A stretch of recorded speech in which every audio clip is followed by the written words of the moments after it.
Sala TUSP, o podcast do teatro da Universidade de São Paulo. Uma sala virtual onde a gente conta histórias da história do teatro.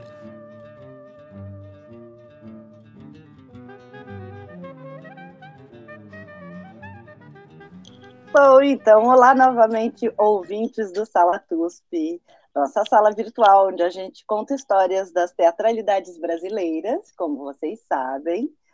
Estamos aqui, eu em São Paulo, calor de 40 graus, Chico Pérez na porta do inferno. Chico, como está aí?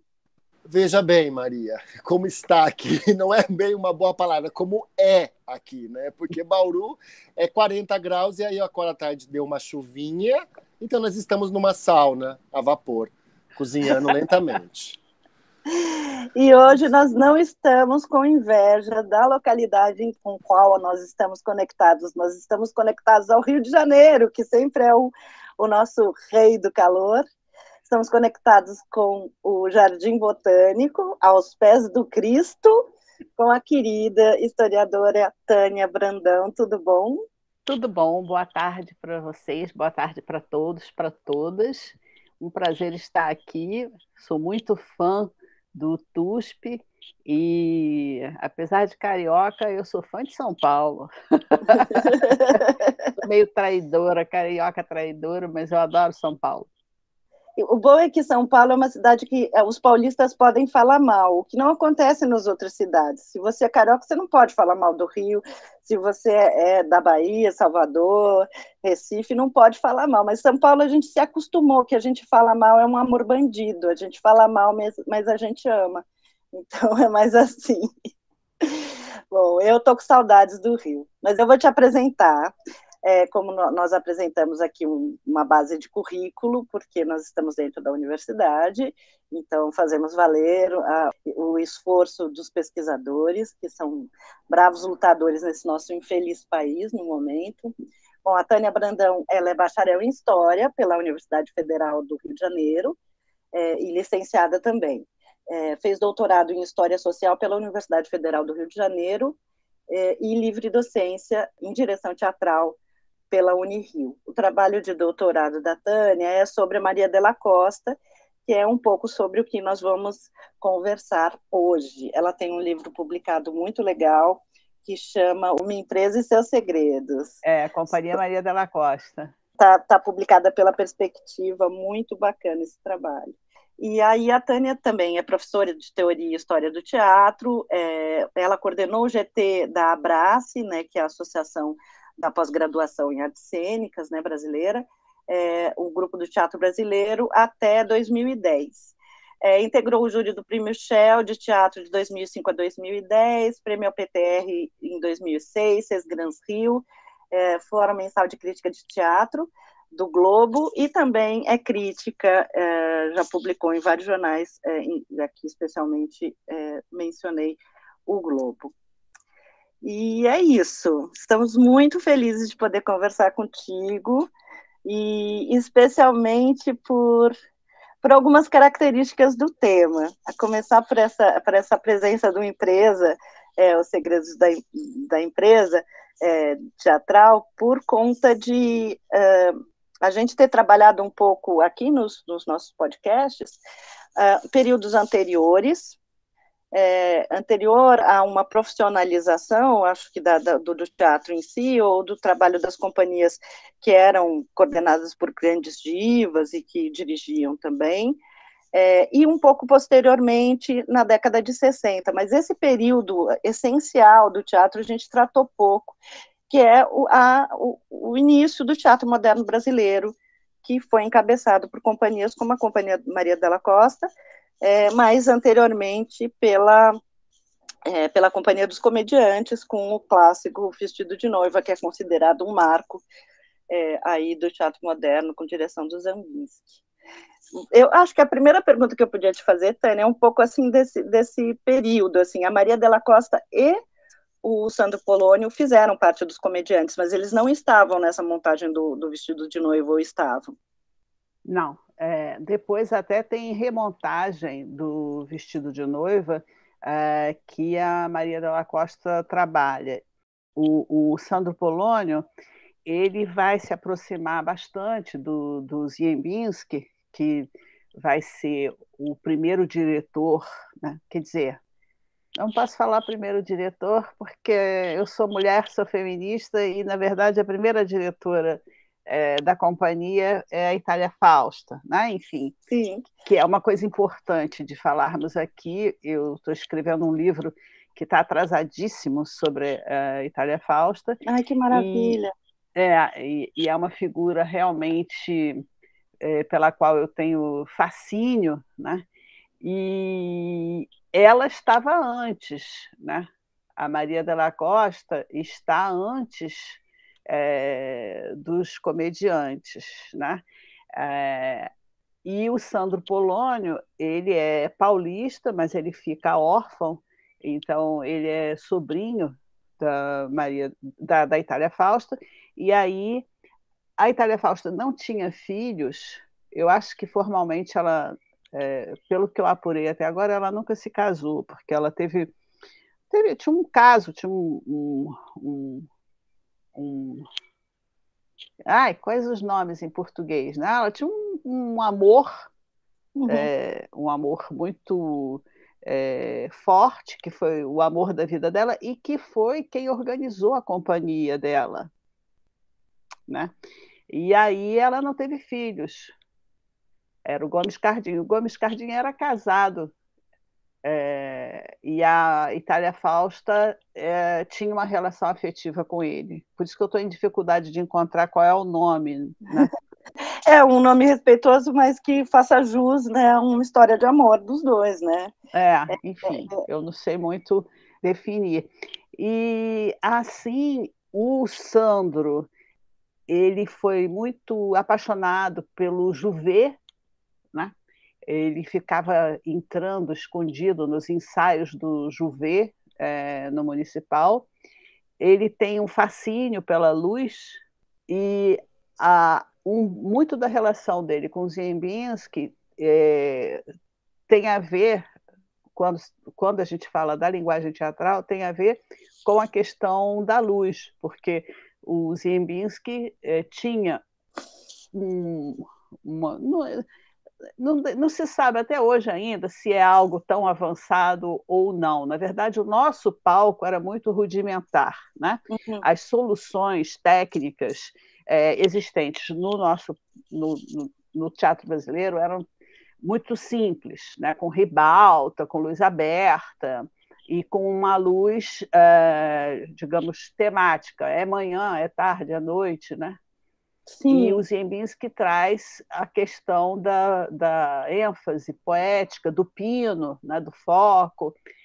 E o Sandro vai trabalhar um bocado com isso, só que ele vai um pouco mais adiante. Ele desenha, ele tem uma formação em belas artes, tem uma coisa com cenografia, então ele tem uma participação nos comediantes um pouco como o sobrinho da Itália Fausta, um pouco como um curioso pela questão da luz e da cenografia. E aí eles vão participar no início da tentativa de profissionalização dos comediantes.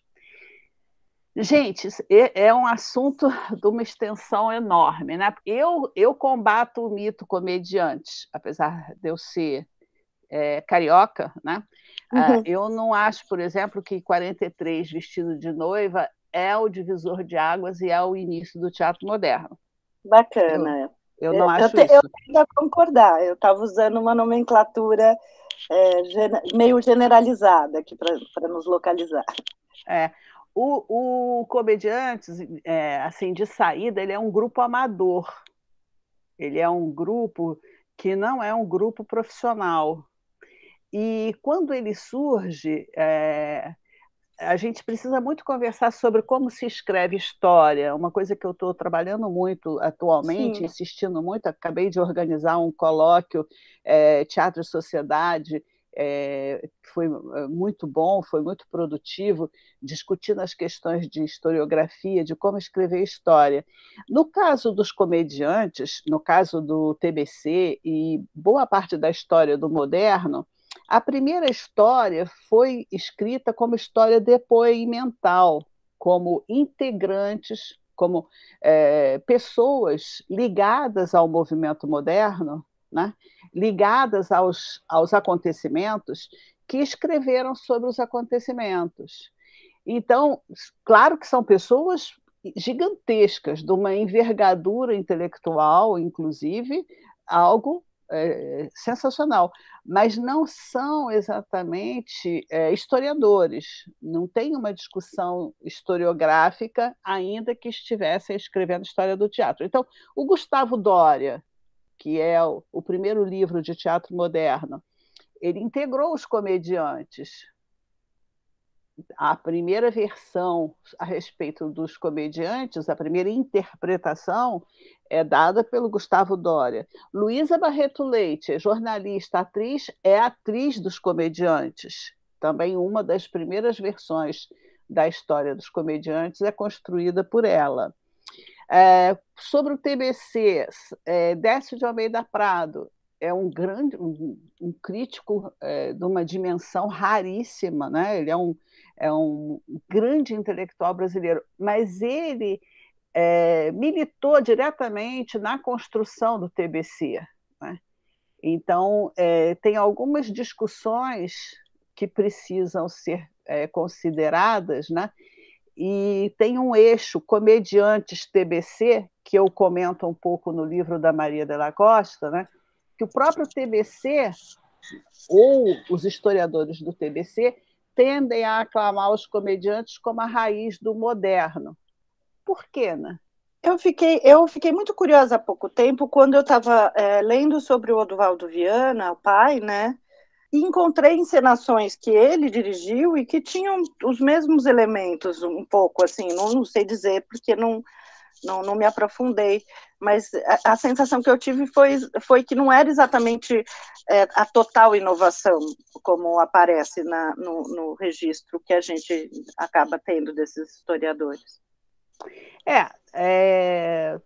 Tem uma discussão que não tivemos ainda, que está muito engatinhando, que é uma discussão que é muito despertada pelo Turkov. O Turkov é o outro polonês que vem na época, que participa dos comediantes, e é aquele cara que o Ziembinski quer matar afogado no balde. Né? Porque o Turkov, ele é um grande encenador. Ele foi para a Rússia, ele estudou Stanislavski, estudou Meyerhold, ele tem uma cultura absurda, mas ele é aquele gauche no sentido do Drummond, né? É um anjo gauche, né? Tipo assim, ele não faz parte de nenhum clube que o aceite, né? Ele é, inclusive, comunista, é hétero, tudo contra, né? E é estrangeiro. Então, ele não tem a questão homossexual, que é muito aglutinadora no meio teatral. Ele não tem um projeto de poder, de domínio, porque ele é de esquerda, mas ele é de esquerda intensamente, né? E ele é muito ligado ao teatro judaico. Ele se projetou mundialmente graças ao teatro Yiddish, que era muito forte aqui no Rio de Janeiro, e um pouco ele vem e trabalha com teatro Yiddish no Rio e Recife. Então, por que eu estou trazendo a questão do Turkov e associada à sua menção do Oduvaldo Viana? Porque existiria uma possibilidade que um pouco está latente na Itália Fausta, que é uma passagem orgânica para o moderno. Sim. Que foi um pouco que o Sérgio Cardoso tentou, né? Que ainda não está estudado até hoje em profundidade, né? Mas a companhia Lídia Alice Sérgio Cardoso, o Sérgio Cardoso, ele tem isso, ele tem essa percepção que aquele moderno autoritário, de ruptura, de invenção, de quebra, que está no TBC, que está no Ziembinski, ele não tem cola, ele não tem ele não vai amalgamar com o mercado brasileiro. E foi isso que aconteceu, né? Acabou se produzindo um vazio, porque aquele público teatral que existia no Rio de Janeiro, que era Sim. fortíssimo, que sustentou o nascimento da Companhia Maria Della Costa, que sustentava as diferentes companhias teatrais, esse público ele não foi atendido, ele não foi olhado pelo teatro moderno na sua plenitude. Então, ele foi para a televisão, ele foi para o cinema, ele se dispersou, porque não surgiu uma solução moderna de teatro que contemplasse essa plateia, né? Enfim, esse é o caminho que a Maria Della Costa e o Sandro Polonio tentam, né? Por que que eles vão tentar? Primeiro porque eles vão... o Sandro Polonio ele tirou carta de produtor, carta de empresário. Existia isso. Eu não sei explicar direito como é o procedimento, mas o Gomes Cardin morre em 1932, né? Então, a Itália Fausta fica sem empresário. E tudo que ela quer é que o Sandro Polonio se torne um empresário. Então, ali nos anos 30, o Sandro começa, apesar de muito jovem, ele começa a trabalhar junto com a tia e ele vai acabar assumindo a função de empresário. Esse empresário não é como produtor, né? Ele é uma figura, ele é um pouco diferente do produtor. Ele é uma figura que toca o cotidiano de uma companhia, mas essa companhia ela tem uma mecânica, ela tem cenários prontos, ela tem cicloramas, ela tem repertório. É diferente de levantar uma produção como a gente compreende hoje. Certo. Né? Porque tem um fluxo de trabalho. Uma espécie de administrador intendente, assim, poderia imaginar.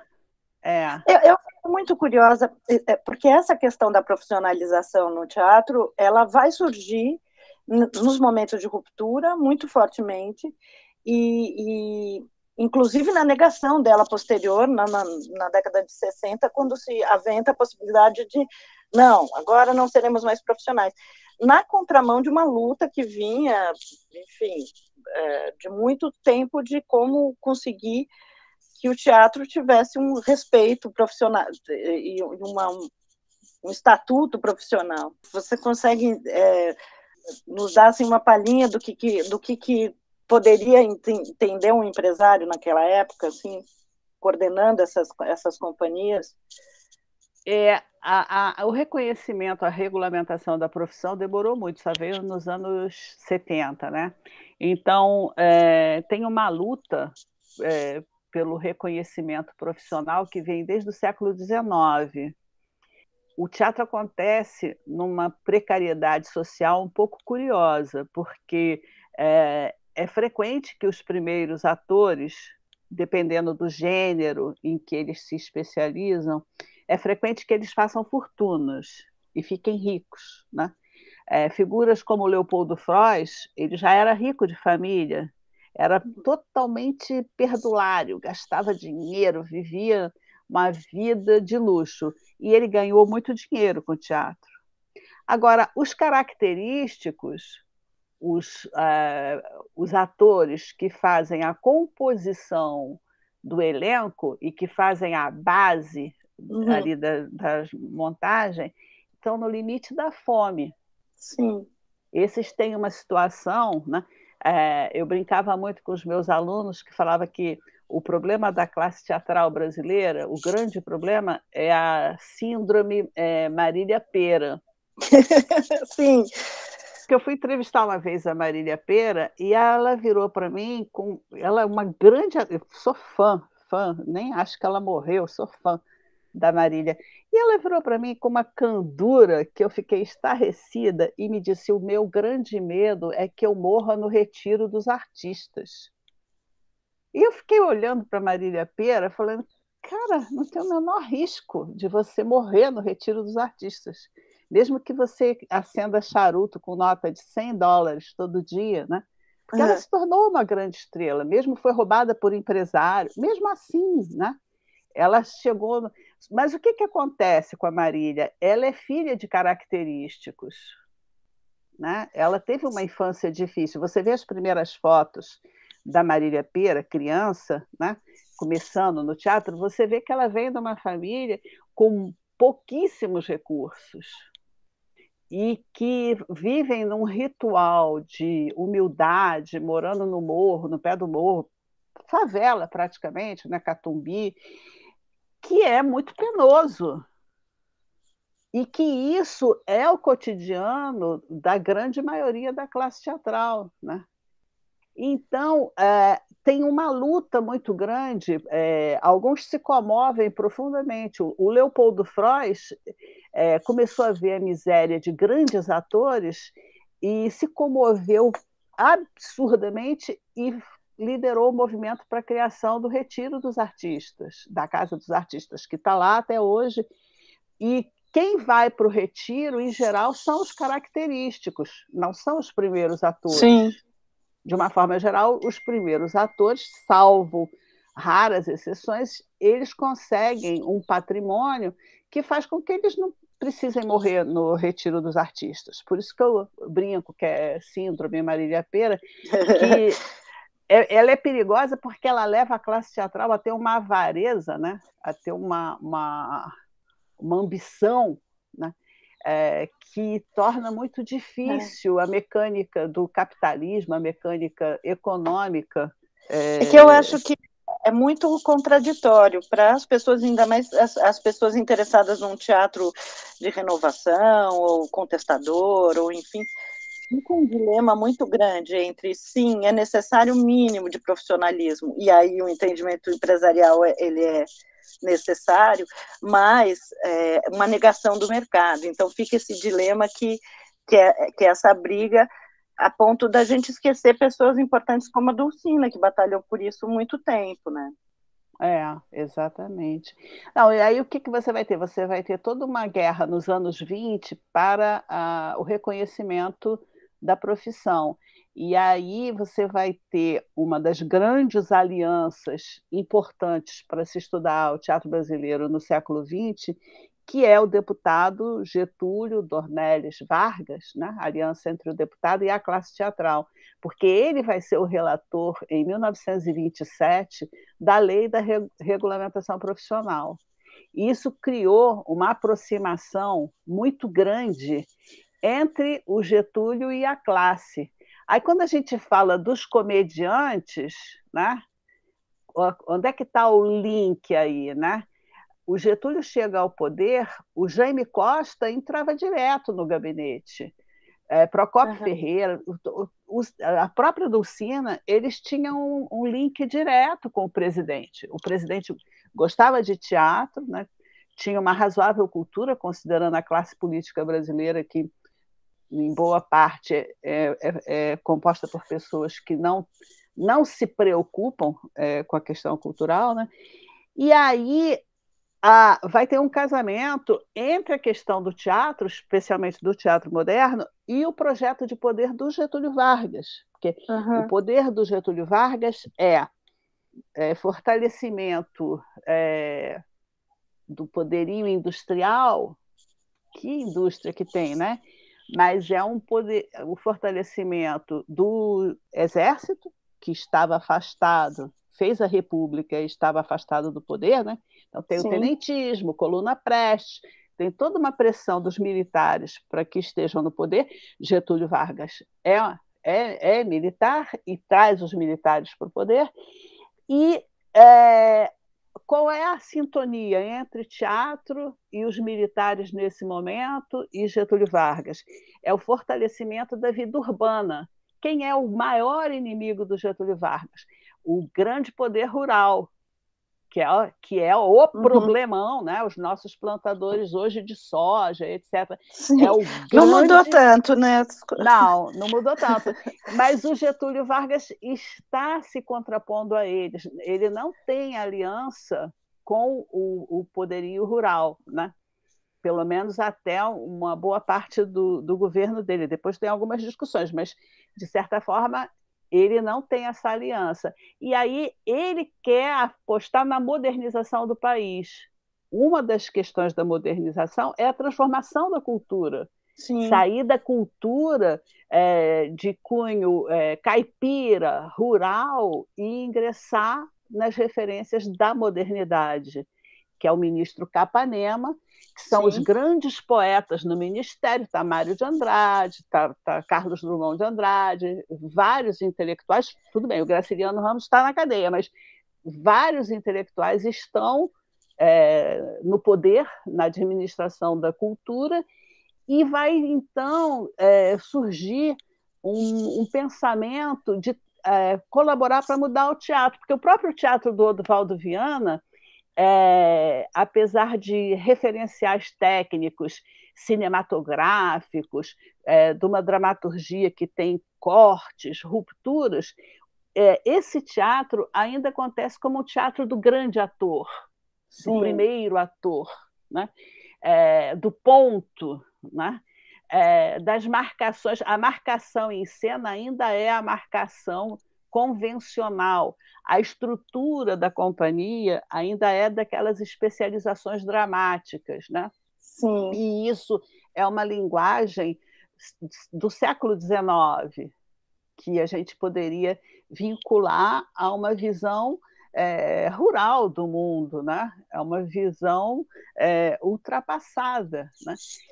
Aí vem a Dulcina, que vai aos Estados Unidos, faz uma grande viagem cultural e fica impactada com as questões do teatro norte-americano, e tem um grupo, né, que se reúne no Clube dos Artistas Modernos, liderado por Celso Kelly, que é uma figura hoje esquecidíssima, mas é um grande ativador, um grande coordenador cultural, que são pessoas que querem pensar uma cena diferente. Mas, veja bem, esse movimento, na verdade, eu não sei até que ponto, eu tenho muita dificuldade para ligar o Pascoal Carlos Magno com o Getúlio. Sim, a gente está devendo um podcast sobre o Pascoal, porque ele é uma pessoa essencial aí nessa história. Não, Pascoal Carlos Magno é fundamental. Você não pode cogitar, pensar teatro brasileiro. Brasileiro é como assim? Brasileiro, né? que englobe o conjunto do país, sem passar por Pascoal Carlos Magno. Esse homem era doido, maluco, beleza, maravilhoso. E a obra dele, eu orientei uma tese de doutorado da Fabiana Fontana sobre o teatro. Ela é maravilhosa. Então, depois me passa o contato dela, porque eu fui atrás exatamente por isso. Ela é maravilhosa. Ela pesquisou dentro do acervo que está no SEDOC Funarte, do Pascoal Carlos Magno, descobriu coisas incríveis. E o Pascoal, eu acho que é ele que é o iniciador do moderno, né? Porque qual é a percepção do Pascoal? Como ele é embaixador, eu não sei se a gente pode dizer que o problema dele era aqui, nas questões político-culturais brasileiras imediatas, né? Ele é um homem que adora teatro, escreve peças, vai ser diplomata, ele vai para a Inglaterra. De repente, você toma um banho de Shakespeare, né, na Inglaterra, você vai para a França, banho de comédie française, de teatro. Enfim, ele fica desalentado com a situação do teatro brasileiro. E qual é a genialidade absurda do Pascoal? Ele pensa, nós precisamos de uma nova classe teatral. Não adianta você tentar renovar essa classe teatral como ela está, né? É preciso trazer elementos novos, inquietos, os estudantes.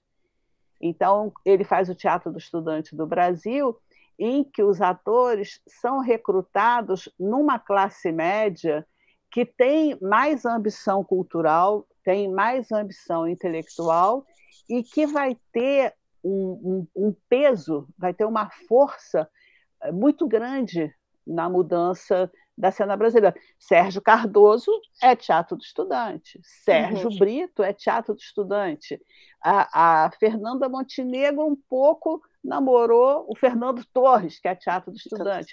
Natália Timber, você não para a lista, né?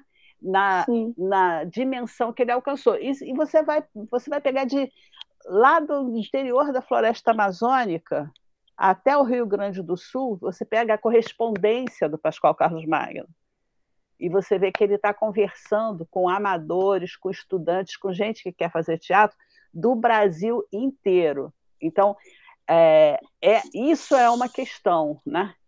Por isso eu situo o nascimento do moderno na estreia do Romeu e Julieta, do Teatro do Estudante, direção da Itália Fausta. Olha que lindo! E não no Vestido de Noiva dos comediantes, entendeu?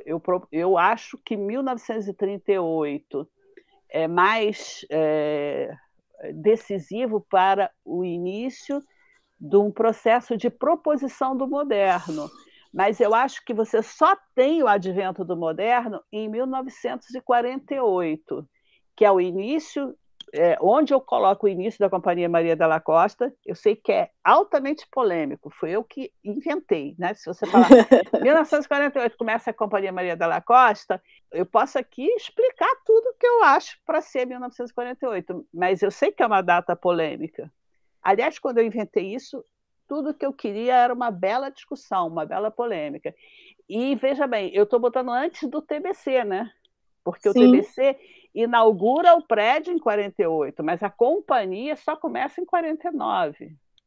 Então, eu ouso dizer que o senhor Franco Zampari, não só ele viu a questão dos comediantes e viu o Vestido de Noiva, mas ele viu a aventura iniciada pelo Sandro Polonio com a Itália Fausta, fazendo o início da Companhia Maria Della Costa. Eles vão ser responsáveis, e aí eles, porque realmente é uma companhia, né? Assim, se fala dos dois juntos, né, para sempre. Mas como que eles trouxeram uma dramaturgia? E eu vou te explicar por quê. Porque eu fiquei muito surpreendida de saber que o primeiro Brecht do Brasil, pelo menos profissionalmente, foi montado pela Maria Della Costa, a uma boa de Setsua. E hoje eu descobri que, além disso, foi o primeiro Brecht levado aos palcos em Portugal, porque pela Companhia da Maria Della Costa.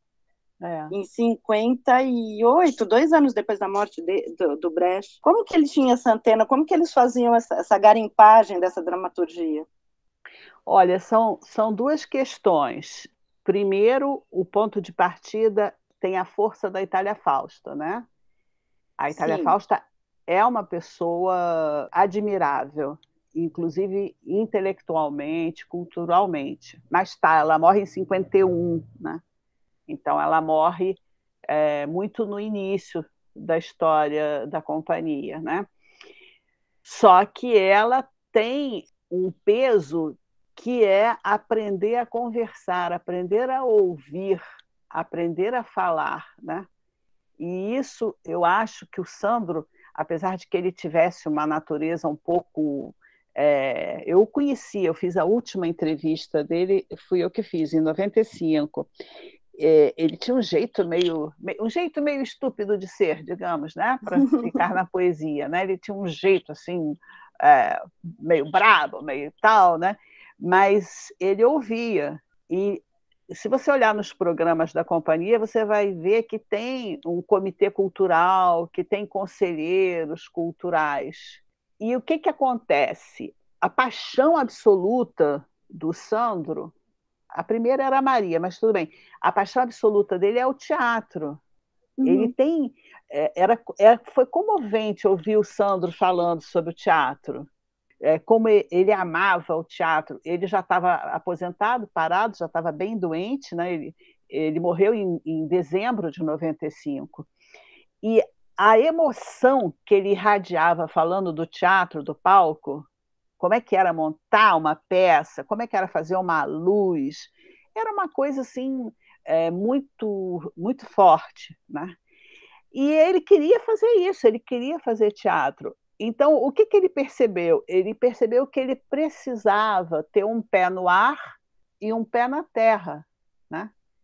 Ele não poderia fazer um teatro forte se ele ficasse com os 2 pés na terra, seguindo o teatro do rame-rame, da sala de visitas, do conceito antigo que ele chegou a fazer com a Itália Fausta nos anos 30, né? Quando ele começa como empresário, assume a companhia da tia, ele faz algumas viagens como produtor, é um pouco esse teatro, né? Só que é o que o Pascoal Carlos Magno fala. A Itália Fausta era uma atriz descomunal, era uma figura artística brilhante, né? Fora de esquadro, é uma grande atriz, né? É uma trágica, é uma mulher de uma intensidade interpretativa cênica, e é uma mulher culta, inquieta, curiosa, que está sempre estudando, que está sempre pesquisando. E o Pascoal Carlos Magno chamou-a para ser diretora do Romeu e Julieta, porque ele considerava que ela era uma atriz mal aproveitada pelo teatro brasileiro, que ela não recebia no teatro, no palco brasileiro, o espaço compatível com o talento dela e com a capacidade dela. E, de certa forma, essa participação, né, dirigindo os comediantes, esse novo ar, esse novo espaço, eu acho que deu muito gás para que a Itália Fausta, logo depois, ingressasse nessa companhia, né, moderna, com o Sandro. Aí o Sandro vê assim, quer dizer, ele está ouvindo Ziembinski, está ouvindo Pascoal Carlos Magno, as questões novas, diferentes, a nova percepção de mundo, a nova forma de organizar a companhia, de estruturar o palco. E ele vai tentar, eu chamo o moderno moreno, o que ele propôs. Por isso que a Companhia Maria da Costa foi a única companhia moderna que durou tanto tempo, foi a que durou mais tempo. Ela não desabou, não se desfez, né? Como o TBC, como Lídia Alicia Sérgio Cardoso, como Tônia Tcheli Altran, como Madalena Nico, todas fracassaram. A história do teatro moderno brasileiro é a história de um grande fracasso, sim, de uma poética que não consegue se implantar e ter continuidade. Nós não temos uma Avenida Corrientes, nós não temos uma Broadway, nós não temos um West End, né? Nós temos um teatro instituição muito fraco, muito anêmico, que é o resultado dessa trajetória do moderno. E aí ele tentou. Quais são os 2 procedimentos básicos do Sandro Polonio? Primeiro, ele trabalha com sucesso de escândalo, e segundo, sucesso de bilheteria, né? Sucesso de escândalo, um pouco ele aprendeu com os comediantes, com o Nelson Rodrigues. Nelson Rodrigues é um mestre do escândalo. Como é que eu vou chamar atenção para o meu trabalho? Eu vou escrever um artigo contra, né? O Nelson Rodrigues escrevia artigo no jornal contra a peça dele. Tem que dar discussão, entendeu? Assim, que nem eu pegar aqui o meu livro, esse livro da Maria da Costa, eu quero que isso dê discussão, então eu vou fazer um artigo desbancando. Eu própria arranjo um pseudônimo e debater 1948, já que não debateram suficientemente, vamos debater. Então ele busca esses 2 lugares, né, de viabilização da produção teatral. E o outro é o sucesso de bilheteria. Então ele procura o sucesso de escândalo, que é você... tipo uma espécie, não é fake news, mas é tipo um escândalo, chama a atenção, né? É uma coisa que você vendo nos jornais, ele fazia os anúncios, né? Ele pega o Anjo Negro, ele pega uma página inteira do jornal, aí contrapõe as opiniões a favor e contra personagens doentes, deformados, isso é só doença mental, é uma coisa lírica de libertação da sociedade. Ele põe tudo isso no jornal para fazer escândalo. E aí o público quer ver, as pessoas se sentem atraídas. A outra coisa é a questão do sucesso de bilheteria. Então, uma questão é você apostar em textos que têm visivelmente um apelo imediato, que são comerciais, que vão chamar a sensibilidade média do momento, né? Vão falar com o que as pessoas estão conversando, sentindo, e também você fazer propaganda de sucesso. Isso tem muito na classe até hoje, né? Sim. Trabalhar com sucesso de bilheteria. A tua peça está com 10 pessoas, você vai lá falar no jornal, fala, não, estou lotando.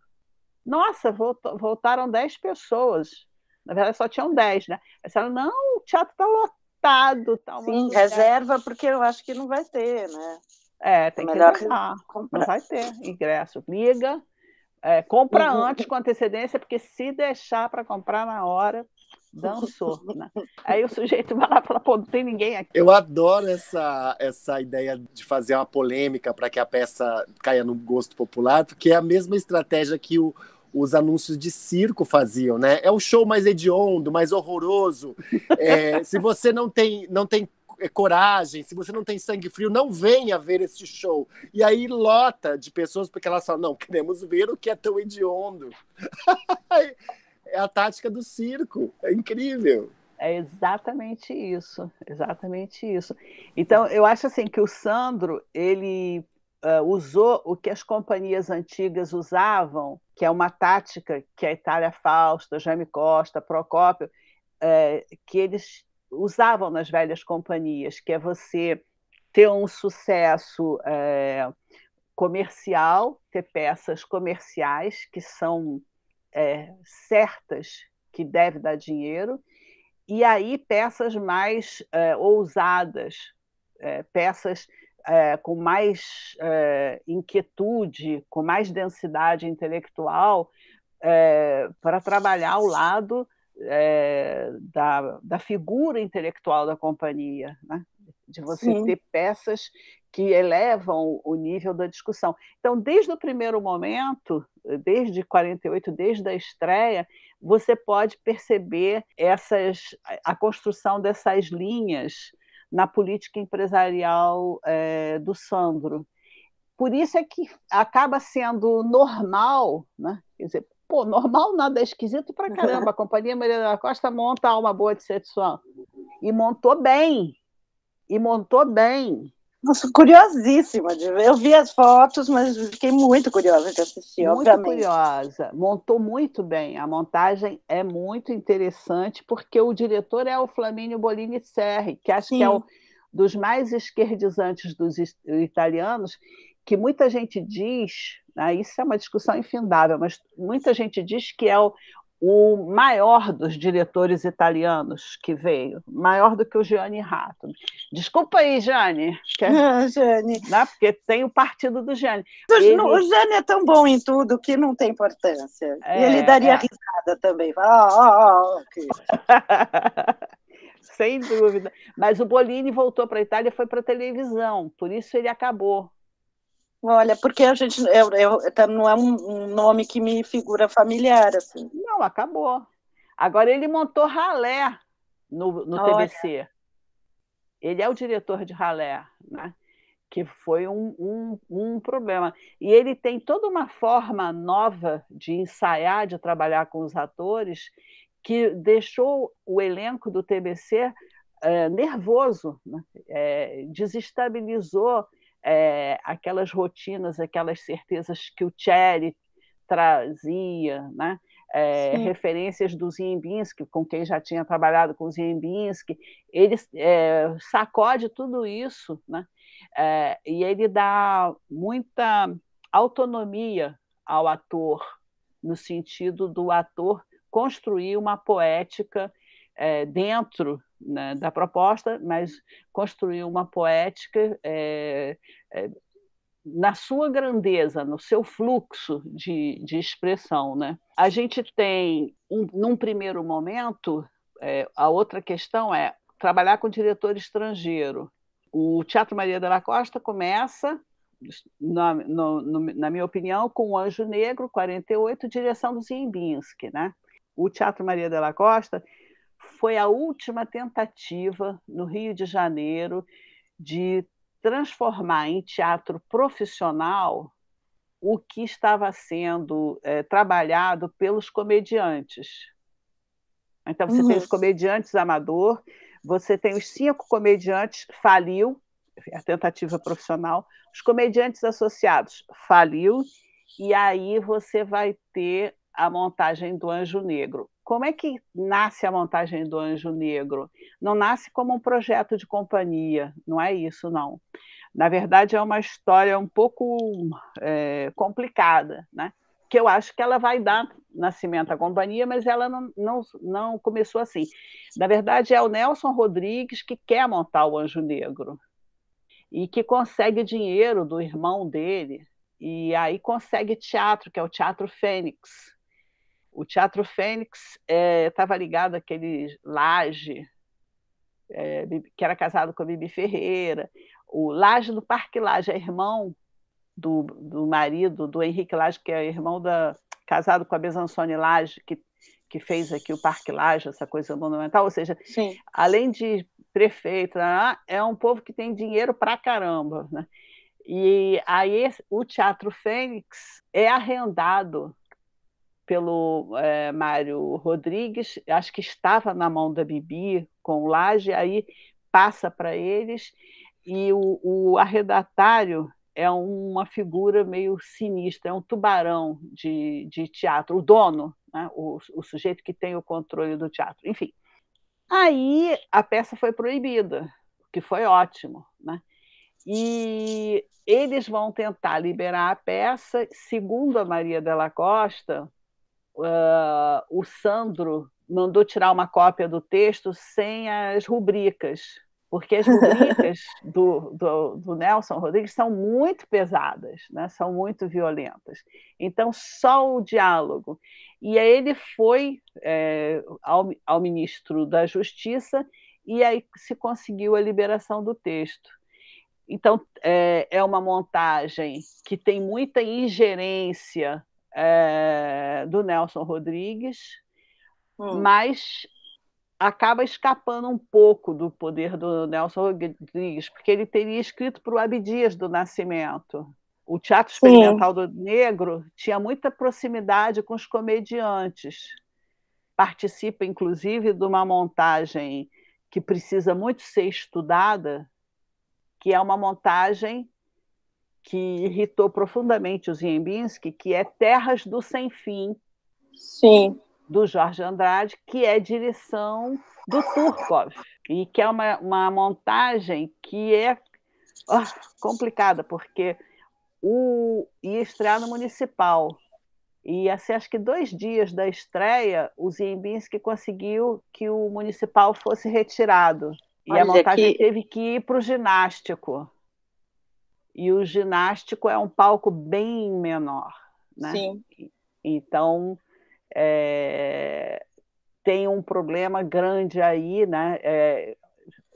Várias pesquisas recentes, é uma montagem que eu quero reestudar, fazer um enfoque monográfico para dar conta dela. Bom, então, se o Nelson Rodrigues não tem tanta ingerência, não é o Abdias que faz. Na época, ator negro é uma questão um pouco complicada. Quem vai fazer vai ser um ator blackface, né, pintado de negro, que é uma das discussões a respeito da montagem. Trabalha Maria Della Costa, trabalha a Itália Fausta. A Maria também fazia blackface, não fazia? Não. Não, mas ela usava uma peruca, não é isso? Não sei te dizer, acho que não. Ela usa uma peruca e ela toma um banho de maquiagem no Gimba, que ela faz uma mulata. Ah, tá, então é isso, desculpa, uma referência que eu tinha, assim, para mim a referência de infância era meu pai dizendo, a Maria de la Costa, imagina ela fazer uma peça que ela arrancava a peruca, aí todo mundo aplaudia, porque ela não era negra. Mas com os... É o Gimba, que é uma outra enorme polêmica, é um espetáculo ótimo. Enfim, mas no caso do Anjo Negro, a Maria está passando de ser a mulher bonita, né? A Maria é uma mulher muito bonita, né? Eu costumo brincar que gente bonita no Brasil sofre pra caramba, né? Que é o país que não gosta de gente bonita. Apanham, mas apanham, que é uma desgraça, né? E a Maria, você fica vendo o início dela, quando ela começa a trabalhar com teatro, mas ela toma cada saraivada. É uma preconceito coisa assim, pela beleza dela. Consideravam ela menos capaz por isso, é isso? Total. É a mesma discussão com a Tônia. Vai ter a mesma discussão com a Odete Lara. Olha só. É complicado, né? E com homem bonito também você vê isso, né? Porque, é bonito, então é só... Não, tá certo. É que é só uma sensação de que a mulher bonita tem que ficar se provando o tempo todo e como há um lugar de objeto de desejo reservado para ela, fica mais aprisionante ainda. Primeiro ela foi lá estudar em Portugal, é uma besteira que ela foi lá estudar em Portugal, enfim, porque ela casou com um português, né, que é o Fernando de Barros, que é o maior, acho que é o maior especialista brasileiro em mulher bonita. É o Fernando de Barros, que descobriu a Maria, descobriu a Tônia, descobriu a Odete Lara, a Ilka Soares, vai, passa de duas mãos de mulheres bonitas, que ele descobriu, casou, lançou, o cara morreu trabalhando na Playboy, claro, né? Tinha que ser, né? A especialidade dele era teoria da beleza feminina. É bonita. Ele era maquiador, eu até estudei os livros dele, que antigamente não tinha indústria doméstica, né? Não tem 100 anos a indústria doméstica, né? Ela é muito recente, muito nova, por isso fazem tanta barbaridade com a pele da gente, porque eles, na verdade, não sabem fazer, estão aprendendo ainda, experimentando na gente, né? Então, as receitas eram aviadas. No livro dele tem várias receitas para você fazer rouge, fazer o pó facial, fazer tônico, você mandava tudo aviar na farmácia. E você podia variar de acordo com as questões da sua pele, variar a composição. Então, esse é o cara que descobre a Maria no Rio Grande do Sul, porque ele foi fazer a maquiagem dela para uma foto, né? Ela foi descoberta como garota bonita na rua. E aí ele vai fazer a foto dela e se apaixona perdidamente, e ele que vai trazê-la para o Rio e vai casar com ela. E ela vai começar como manequim, modelo, que é outra coisa que vai servir como preconceito, né, contra a Maria. Eu convivi um pouco com a Maria, ela tem uma... Eu fico arrepiada só de lembrar, gente. Ela tinha uma estatura, ela tinha uma presença, né, ela tinha uma fisicalidade que era uma coisa impressionante. Você entrava num restaurante lá em Paraty, super movimentado com a Maria, de repente... E jovens, eles não sabiam quem foi Maria de la Costa. E aquilo... Aí, no lançamento do livro, nós fomos fazer o lançamento em Porto Alegre, e terra dela, ela era gaúcha, né? As gaúchas ficaram polvorosas, foi uma verdadeira loucura. Uma mulher fez uma foto na hora, né? Nós três, né? A Maria no meio, eu e essa senhora, que eu não sei o nome. Ela bateu a foto, aí ela olhou e falou: gente, olha só como a Maria tem luz. Aí o fotógrafo, meu amigo, que estava lá, que estava nos acompanhando, que foi um pouco, ele fez a edição de fotos, né? Ele olhou, aí ficou rindo, porque ele é todo cético, aquele jovem cético, né? Porque é loura. Bom, eu era loura, né? Eu estava loura. Aí eu olhei para um outro amigo meu, a gente se entreolhou, ficamos quietos, não falamos nada. Mas era impressionante. Que bonito! Entendeu? A mulher tem uma luz ali emanando dela. Aí, quando ela faleceu, nós fizemos a missa aqui no Rio, e no hall de entrada da igreja, nós fizemos um pequeno altar, até esse meu amigo me deu a foto dela, eu tenho aqui no meu escritório, fizemos um pequeno altar de homenagem celebratório a Maria, com rosas que ela adorava, né, rosas vermelhas, uma imagem de Santa Teresinha, que ela era devota, e a imagem da Maria.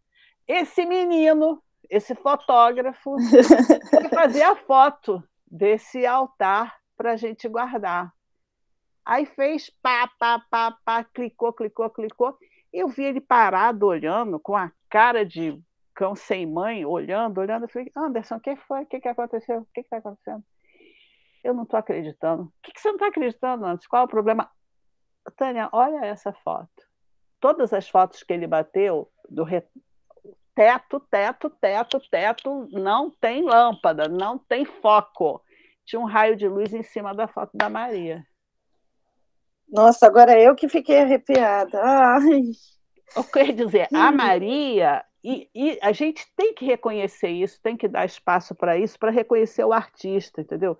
Eu não estou querendo, não é dar privilégio, não é dizer que é diferente, que é aquilo, não, mas a pessoa nasce com um borogodó, nasce com uma missão, com uma química que vai fazer uma diferença. E esse jogo de energia que passa a vida fazendo, né, são multidões, né, que ela está ali jogando, trocando energia, isso cria alguma coisa, né?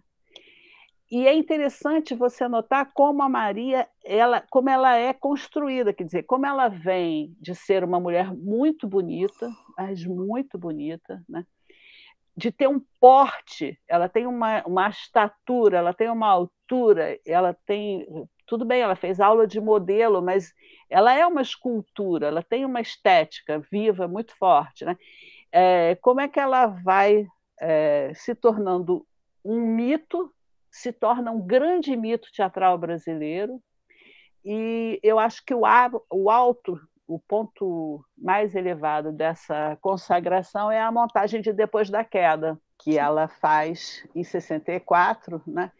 Que eu acho que foi assim o ápice, né? A Maria, a Companhia Maria da Costa, tem algumas montagens que são montagens que, se você gosta de teatro brasileiro, se você gosta da Maria, se você não gosta da Maria, o problema é seu, né? Mas se você estuda teatro brasileiro e gosta de teatro brasileiro, mesmo que você queira fazer aquele teatro todo caraminhola, alternativo, lá no sertão, não sei de onde, tem algumas montagens que você vai ter que estudar. Você não vai poder passar batido, né?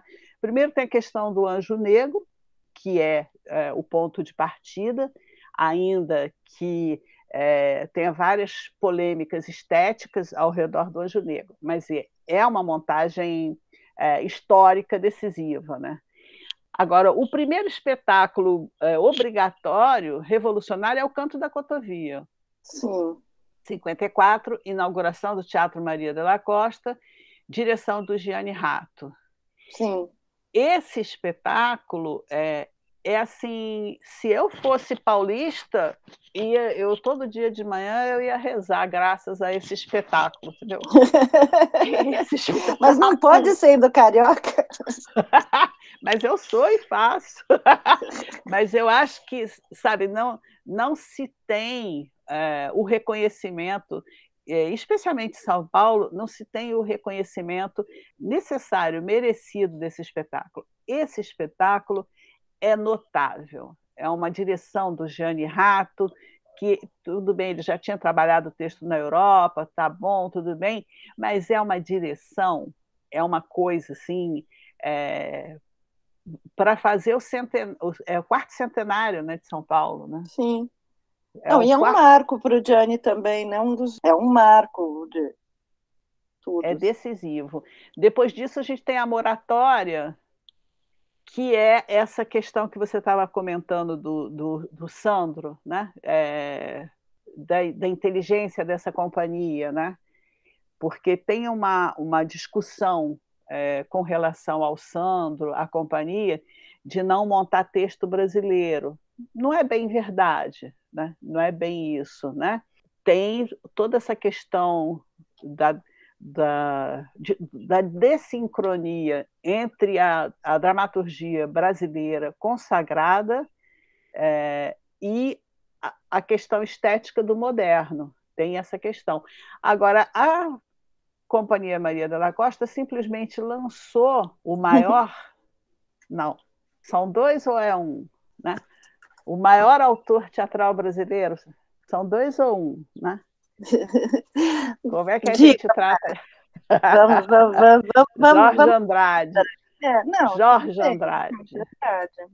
A Moratória. Jorge Andrade, A Moratória. Jorge Andrade é demais, né? Jorge Andrade. Nós no TUSP fizemos uns fascículos com a obra de Jorge Andrade e nós, volta e meia, tentamos refazer atividades em relação a ele. É importantíssimo. Jorge Andrade tem que ser estudado nas escolas. É um dos livros um dos autores que tinha que estar em todos os livros didáticos. Jorge Andrade é um gênio da dramaturgia brasileira. Se você me disser que ele é maior do que o Nelson Rodrigues, eu não vou brigar com você, eu vou ficar irritada, talvez, ou não sei, né? Não, ele é maior do que o Nelson Rodrigues, vai, convenhamos. Eu tô me lascando aqui, depois eu não vou parar. Gente, tem espaço para todo mundo, tem espaço para os dois. A gente pede uma cerveja daquela grandona e divide pelos dois, tá tudo certo. Perfeito. Não, você sabe o que aconteceu com Jorge Andrade? Eu fiz escola de teatro nos anos 70, né? No final dos anos 70. O povo brinca, não, porque é crítica teórica, queria ser atriz. Mentira, gente. Eu jamais, se eu fosse atriz, eu ia ser Dercy Gonçalves. Porque esse negócio de decorar texto... Excelente. Eu detesto. Trabalhei em algumas peças, porque era obrigada, mas eu acho um porre. Eu não poderia ser atriz, não ia conseguir emprego, né? Os diretores, se fossem muito autoritários, iam me estrangular.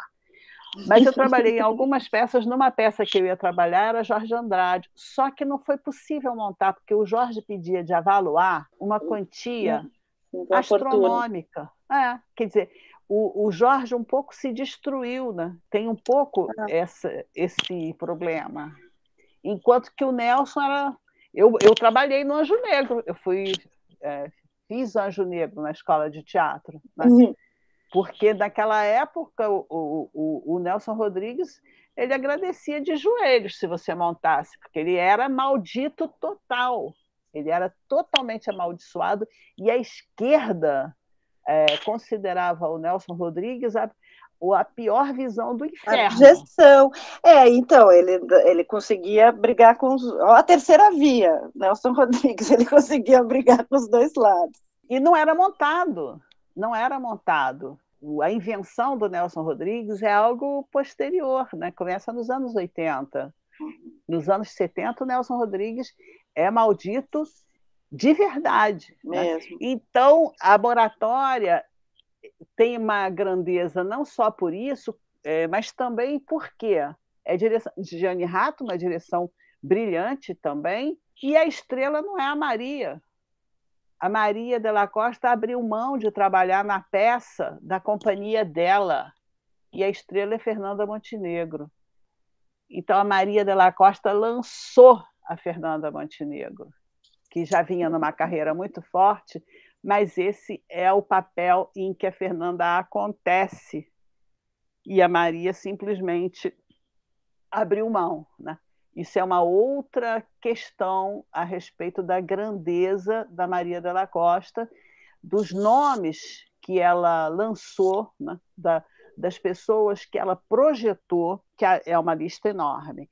Depois disso, a gente tem a Alma Boa de Setsuan. A estreia profissional do Brecht no Brasil é na Companhia Maria de la Costa. O vendido, o comercial, o apelativo é o Sandro Poloni. Então, vamos prestar uma atenção um pouco mais cuidadosa nesse perfil desse homem e nesse teatro. Ela recebeu da Helene Weigel a máscara da Alma Boa, né?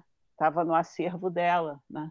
E eu acho injusto que ela não tivesse recebido o prêmio, mas, enfim, isso daí é uma outra discussão. Depois, ela faz Gimba.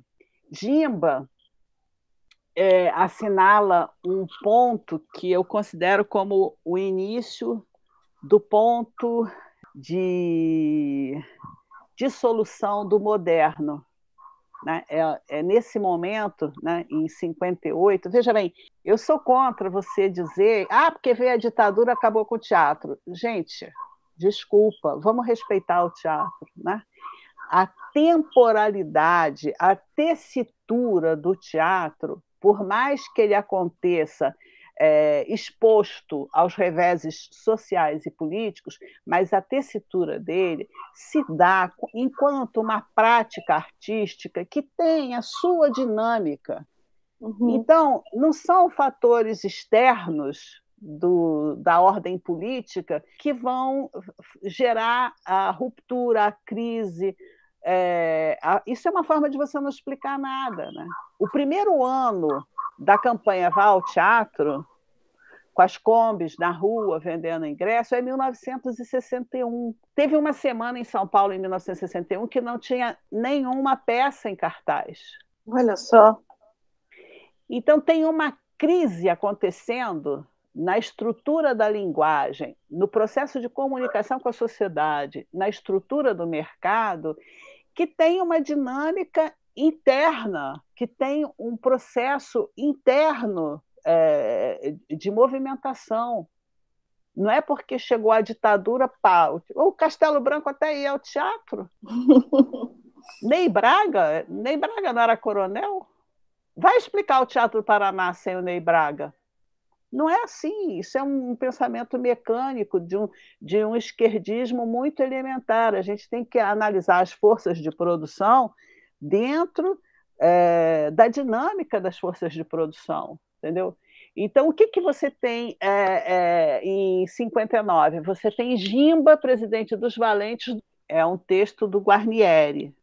O Guarnieri é integrante do inimigo número 1 do teatrão, né, do teatro de mercado. Ele integra o Arena, que é um grupo alternativo que surgiu com um pensamento que é muito do Zé Renato, né, que é um pensamento de pôr em questão a estrutura econômica grandiosa, monumental, que é proposta pelo TBC, né? Então, o primeiro pensamento do Arena é um pensamento de indagação econômica, fazer a mesma peça com 90% do orçamento cortado, né? 10% do que o TBC gasta dá para fazer uma peça, né? E não fazer peça, se o vestido é de seda, não tem que ser uma seda importada do Japão, e coisa desse gênero. É teatro, né? É fake. Né? Então, primeiro tinha uma questão curiosa de transformação estética, e depois, a partir da adesão do Teatro do Estudante de São Paulo, se torna uma questão política de engajamento com uma mudança profunda na concepção estética, na dramaturgia e tal, que é a poética que a gente chama do teatro de arena. Então, o Guarnieri é o grande autor revelação do Arena, com Eles Não Usam Black Tie. O Gimba foi considerado um texto pequeno burguês, apelativo. O Arena e o movimento do teatro engajado não gostou do Gimba. Não foi considerado um texto em acordo com os pressupostos da estética revolucionária, marxista. O TBC também não gostou. É um texto que vai sendo refugado e que o Sandro Polonio fala, não, é meu, vou montar, até porque tem um papel central, né? Não é o papel título, mas é um papel central para Maria Della Costa, que ela transformou num imenso sucesso, inclusive sucesso internacional. toda a discussão a respeito da poética política do Gimba incide no mesmo ponto de vista, né? Tem, inclusive, um texto da Pagu desancando com o texto, com a concepção pequeno-burguesa, a visão do operariado, a visão da violência. Ela desanca da primeira fala até o ponto final. É ótima a crítica da Pagu. Mas, em geral, todas as críticas funcionam nesse sentido, como se fosse uma apropriação pela pequena burguesia, pela classe média, da discussão da questão operária. Tanto que a minha referência era essa do meu pai, que é a geração Arena, falando meio depreciativamente, assim. Então, assim, o meu primeiro contato com a Maria de la Costa foi isso, assim, ela fazia uma peça que no final revelava que era loira, imagina, como pode.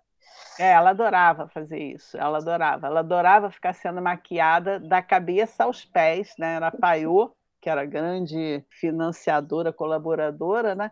E ficar de peruca e fazer a mulata. As fotos são lindas, né? Porque aquela mulata de olho azul realmente é muito bonita. E tem um sucesso, tem uma resposta de mercado muito grande, porque tem a música e tem Flávio Rangel, Sim. Que é outro lançamento da Maria de la Costa, que é outro lançamento do Sandro Polonio, que é um dos maiores diretores da primeira geração moderna brasileira, né? Flávio Rangel, realmente. E é curioso como tem também uma coisa bonita, muito bonita aí, porque o Sandro tem a fascinação pela luz, né? O Sandro adorava, no Ziembinski, ver a questão da luz, trabalhar a luz. E ele vai trabalhar isso muito com Flávio Rangel. É como se tivesse uma passagem do saber teatral, né? Então você vê Jouvet, Ziembinski, Sandro Polonio, Flávio Rangel, né? É muito bonito, assim, esses diálogos que são tecidos dentro da Companhia Maria de la Costa, diálogos teatrais, né? Da questão da teatralidade. Isso é muito bonito. E tem vários dentro da companhia. Agora, essa peça também acabou levando a uma briga monumental entre Sandro Polonio e Flávio Rangel. Eles vão acabar rompendo. Foi uma coisa muito dolorosa, não sei para o Flávio Rangel, que eu nunca falei com ele, mas para o Sandro foi muito doloroso, assim. Ele sentiu muito, mas ele era um homem de sentimentos muito exaltados, então ele se vingou, né? Porque a questão foi a seguinte: eles foram para a Europa, né, foram para Portugal, e eles tinham um convite para apresentação na Itália e na França. Foram aclamadíssimos, especialmente as questões afro-brasileiras do espetáculo, né, de samba, macumba. Foi uma coisa que os europeus ficaram loucos. E aí o Sandro, rapidamente, teve a ideia de fazer um compacto do espetáculo, como uma coisa um pouco exótica, folclórica, e sair fazendo a Europa. O Flávio Rangel ficou furioso, porque seria uma violência contra o espetáculo dele, contra a obra dele, e brigaram e romperam. Então tem uma grande briga, né, que só vai ser depois resolvida no espetáculo maravilhoso que vai ser o Depois da Queda, que é o último grande espetáculo, né? Assim, se a gente falar, tirando o Anjo Negro, são 5 espetáculos da Maria que são obrigatórios para qualquer brasileiro. Vai estudar na escola Teatro Brasileiro, tem que estudar esses 5 espetáculos, que é Canto da Cotovia, Moratória, A Alma Boa, Gimba e Depois da Queda. Depois da Queda é um sucesso monumental de Flávio Rangel. Flávio Rangel realmente acertou na escalação do elenco, botou Paulo Altran, que é um ator absurdo, né, que de uma força interpretativa colossal, com a Maria, e as fotos da Maria, o trabalho da Maria assim, daquele desespero da Marilyn, né? É uma mistura de desespero, erotismo, carência, né? Feminilidade extrema, e ela consegue encontrar todos esses tons, né? Realmente muito forte. É curioso assim, que a Maria teve problemas com a ditadura, né? Teve problemas porque ela nunca foi filiada ao Partido Comunista, nem ela, nem o Sandro, nem nunca tiveram uma ação direta ligada à ação contra os militares, nem a favor do terrorismo, mas eles tinham vínculos de amizade profundos, né, com pessoas engajadas, e deram abrigo, emprestaram figurinos para pessoas fugirem, né? Eles tiveram atitudes colaboracionistas, digamos. Sim. Então, é interessante, por exemplo, a ida da Maria ao DOPS, que você não tem... Eu trabalhei com a doação da Companhia Maria Della Costa para o SEDOC Funarte, com alguns outros materiais dela, mas muito pouca coisa que ela tinha em casa. O grosso da pesquisa foi no SEDOC da Funarte, um material imenso. Nesse material imenso da companhia, você não tem registro da ida ao DOPS. Ela fala que o Sandro foi sequestrado pelos militares, foi exigido uma quantia enorme de dinheiro, e o Sandro teve que ir sozinho entregar esse dinheiro, e ela ficou rezando, assustadíssima, com medo que ele não voltasse, e que teria sido um episódio muito intimidador, muito violento. Mas isso só tem o registro na entrevista, né, no depoimento, na história oral. Eu não encontrei nenhum registro de jornal, nada a respeito. Agora, no material da companhia, a Maria Della Costa ganhou de presente de uma fã uma fonte que foi muito importante, Sim, que é o caderno, que é o caderno da fã, que é uma coisa assim importantíssima e raro de você obter, né? Porque em geral esse material não é preservado. Então são vários cadernos desenhados, coloridos, tem até uma guimba de cigarro com batom, que ela seguiu a Maria na rua. A Maria jogou o cigarro fora, ela pegou a guimba e colou no caderno. E aí ela recorta as matérias, um pouco que a gente chama, em metodologia da história da pesquisa do teatro, a gente chama recortar por dentro, que é um inferno para o historiador, porque você fica enfeitiçado pelo seu nome no jornal, pela matéria do jornal. Então, em vez de você guardar a página, né, você recorta só o corpo da matéria ali, com o título, onde tem o seu nome e o texto que fala de você. Então, a fã, ela recortava esses trechos, e aí ela pega o DOPS, ela pega a ida da Maria ao DOPS, que saiu em revista de fofoca, saiu na mídia de fé de verno, saiu na grande mídia, né? Então fala que ela foi de casaco de pele, que os policiais ficaram enlouquecidos, tirando foto e tal, e aí dispersou total a atenção do ato de repressão, né, do ato político, porque imagina, a Maria, com aquele jeito dela, ela jantou a delegacia inteira e foi embora, né, porque ela conseguiu ditar o tom da ida dela ao DOPS. No lançamento do livro, eu tinha uma aluna, pesquisadora, que trabalhou comigo, uma pessoa maravilhosa, que era de Jacareí. E a Dita, a fã, era de Jacareí. E eu pedi a essa aluna, será que essa Dita existe, se está viva e tal? E ela botou a família dela para procurar e acharam a Dita de Jacareí. E ela veio ao lançamento, foi uma emoção. Nossa, imagino. Foi uma emoção. É a primeira vez que eu vejo a história de um stalker que acaba numa coisa muito boa. Que não é, porque ela é uma stalker, não existia esse termo na época, mas guardar a guimba do cigarro, perseguir a pessoa, né? pegar o fio de cabelo no banheiro, isso daí. Mas no fim terminou com uma situação ótima, que ela guardou um documento. Porque, veja bem, o que a Maria acionou nessa moça? Agora ela já morreu, eu soube da morte dela há um tempo atrás. Ela se tornou uma agitadora cultural em Jacareí. Sim. Então ela organizava idas ao teatro em São Paulo, fazendo expedições, excursões. Ela organizava os ônibus, né? E virou uma espécie de embaixadora do teatro paulista em Jacareí. Olha, gente, que maravilha, Tânia.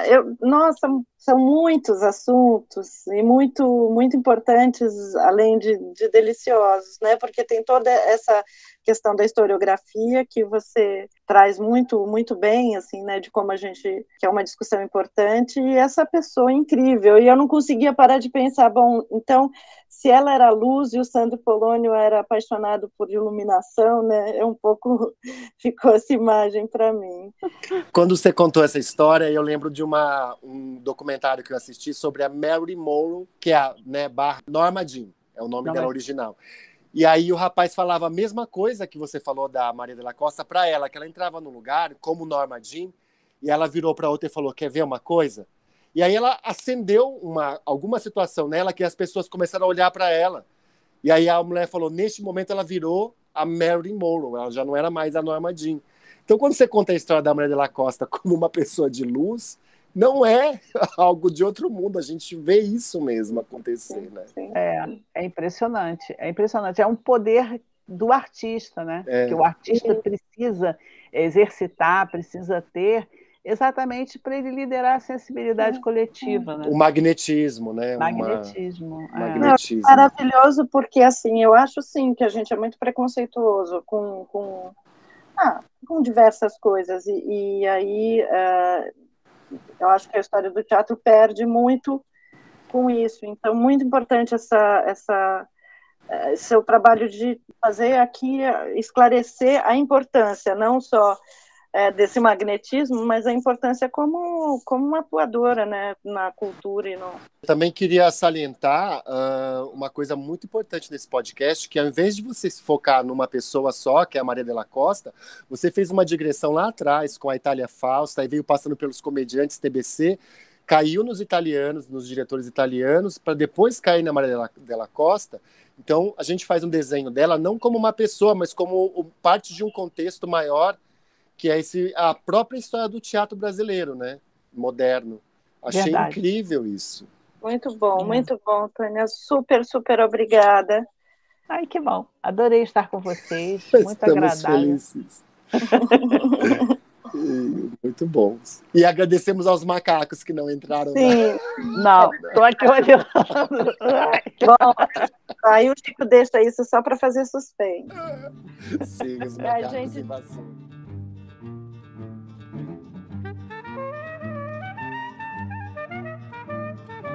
Esse foi o Sala TUSP. Sala TUSP, o podcast do Teatro da Universidade de São Paulo.